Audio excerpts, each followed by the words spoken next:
Hola, hola, sean bienvenidos a este video presentado por quien les habla, Mariana Rosario. Y en el día de hoy vamos a abordar un tema muy interesante y para esto quiero comenzar haciéndoles una pregunta. La pregunta es, ¿sabías que los seres vivos se clasifican en grandes grupos llamados reinos? Pues si no lo sabías, te invito a que te quedes viendo este video para que aprendas sobre lo interesante de este tema. Vamos allá. Estos reinos se denominan reinos de la biología y son los siguientes. En total son 5 reinos. Encontramos el reino Monera, que está compuesto por bacterias, el reino protista, que está compuesto por protozoos y algas, el reino fungi o reino de hongos, aquí se encuentran tanto hongos, setas y levaduras. El reino plantaes o plantas, como su nombre lo dice, se encuentran todas las plantas, todas las células vegetales. Y también está el reino animal, que es al cual pertenecemos los seres humanos. También se encuentran diferentes tipos de animales, ya sean vertebrados como invertebrados.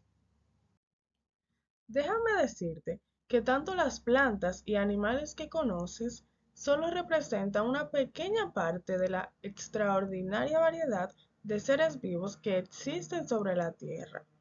Se han logrado describir e identificar alrededor de 1.8 millones de especies en todo el mundo, pero se cree que el número total puede ser entre 4 a 100 millones.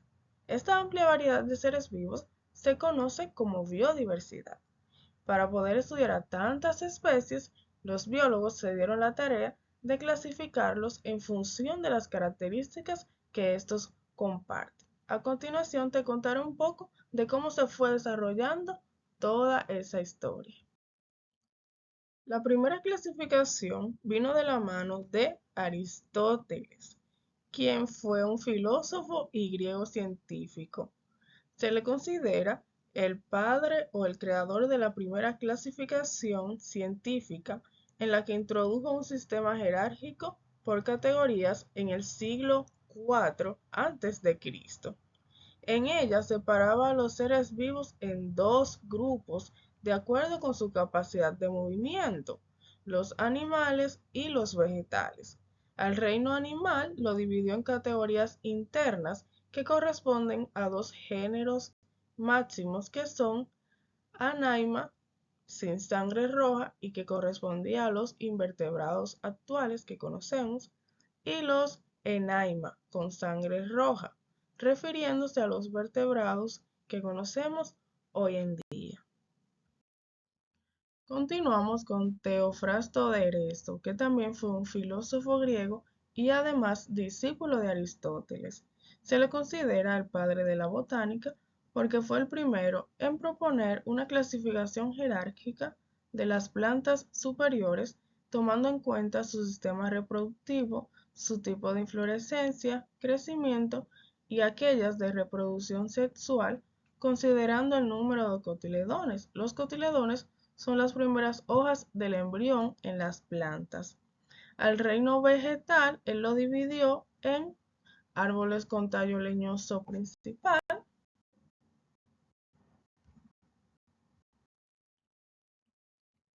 arbustos con muchos tallos leñosos y hierbas sin tallos leñosos. Luego se encuentra Pedáneo Dioscórides, quien fue un médico farmacológico y botánico griego. Escribió el libro de Materia Médica, en el que hizo la descripción de alrededor de 600 plantas medicinales enfocadas a la farmacología. Además, hizo un excepcional herbario y su obra influyó de manera importante hasta el siglo XVII, traduciéndose tanto al latín, al árabe, entre otros.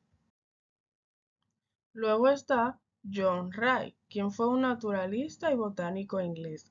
Se le considera como uno de los fundadores de la botánica moderna y de la sistemática. Él propuso un sistema de clasificación natural de las plantas, de acuerdo con su morfología, basándose en sus flores, frutos, semillas y raíces. Inventó un método para clasificarlas que consistió en tomar en cuenta la estructura de las semillas y las dividió en monocotiledóneas y dicotiledóneas. Monocotiledóneas porque solo tienen un embrión y dicotiledóneas porque tienen dos. Aquí podemos ver cómo se ve. Ahora pasamos a conocer a Carlos Linneo, quien fue un médico y naturalista sueco. Es considerado el fundador y padre de la taxonomía moderna. Él clasificó los organismos en dos reinos, el reino vegetal y el animal, siendo cada uno a su vez subdivididos en clases, órdenes, géneros, filo, reino y especies.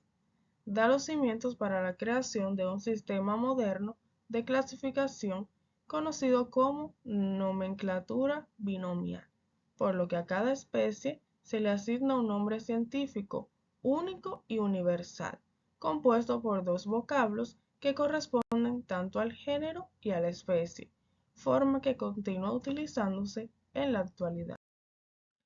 Ernst Haeckel fue un biólogo y filósofo alemán. Introdujo en 1866 un tercer reino que fue el protista, y este lo definió como el reino de las formas primitivas e intermedias entre los animales y vegetales, constituidos por organismos unicelulares representados por hongos, bacterias, algas verdes azules o actualmente como se conocen, cianobacterias y protozoarios. Introdujo también los términos taxonómicos de filo y familia. Edward Chardon fue un oceanógrafo y microscopista francés. En 1937 propuso una clasificación natural en la que los organismos eran agrupados de acuerdo con su tipo celular en procariontas y eucariontes. Herbert Copeland fue un biólogo estadounidense. En 1956 separa a los protistas nucleados de las bacterias anucleadas y crea el reino Monera, en el que incluye las bacterias y a las cianobacterias, por lo que se clasificaron y está constituido por cuatro reinos: moneras, protistas, vegetal y animal. Robert Harding Whittaker fue un botánico y ecólogo estadounidense.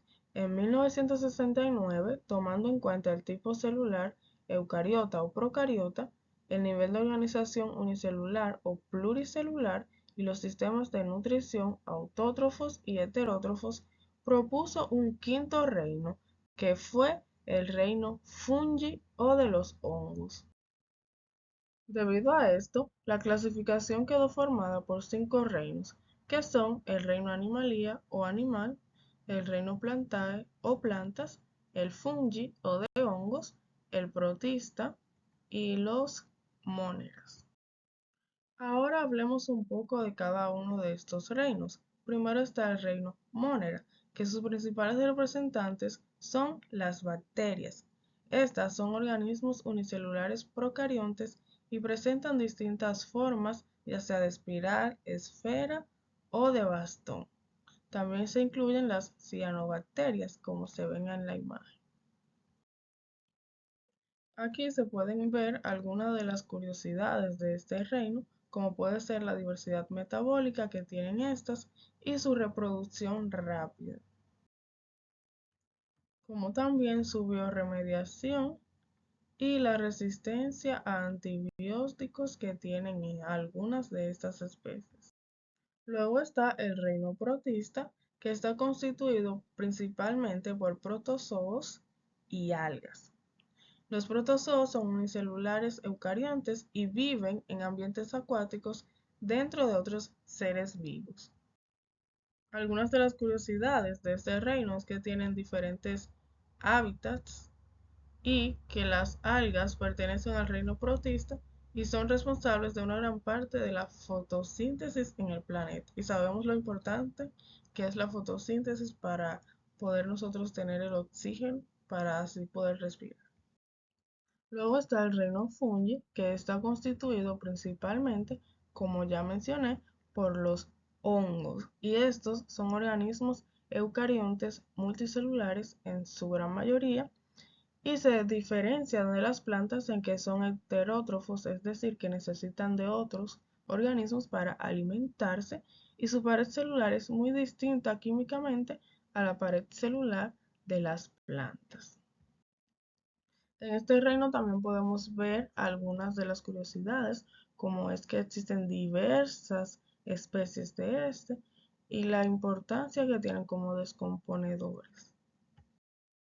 Otras curiosidades muy importantes es que algunos tipos de hongos son utilizados como antibióticos naturales y otros son comestibles, pero también existen algunos que son venenosos y perjudiciales para la salud.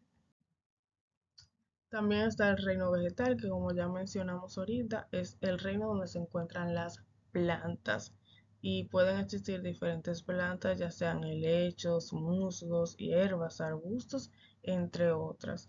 Estas, a diferencia de los hongos, como mencioné, son autótrofas, es decir, que producen su propio alimento sin necesidad de recurrir a otro organismo para alimentarse.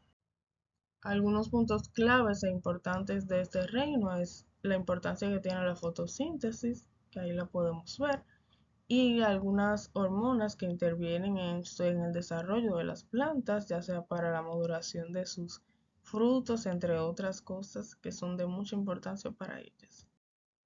Y por último, pero no menos importante, porque a este es el que pertenecemos los seres humanos, es el reino animal. Aquí están los animales y los organismos multicelulares, los eucariontes y heterótrofos. Estos presentan un sistema de locomoción propio y un sistema nervioso. Como sabemos, nosotros los seres humanos tenemos un sistema bastante complejo. Ya tenemos el sistema circulatorio, el sistema nervioso, el digestivo, el respiratorio. Todo esto tiene una combinación perfecta que solo un Dios inteligente o un diseñador inteligente pudo haber creado. No puede ser que haya sido por el azar o por la casualidad. Aquí podemos ver dentro de las curiosidades que sí existe evidencia de que fuimos diseñados por un Dios inteligente, porque animales se pueden comunicar y eso es algo que no puede ser por casualidad, porque sí. Y la inteligencia que tienen algunos animales y la inteligencia que tenemos los seres humanos, que es superior a la de los animales, solo Dios la pudo haber dado.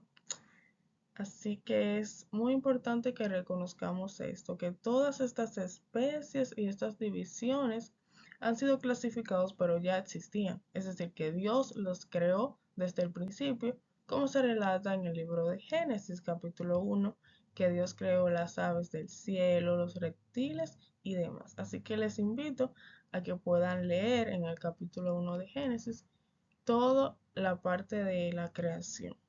Ahí se pueden ver algunas de las especies que Dios creó. Así que nada, hasta aquí es el video. Espero que les haya gustado y que hayan aprendido y que puedan compartir con otros esos aprendizajes. Bye bye.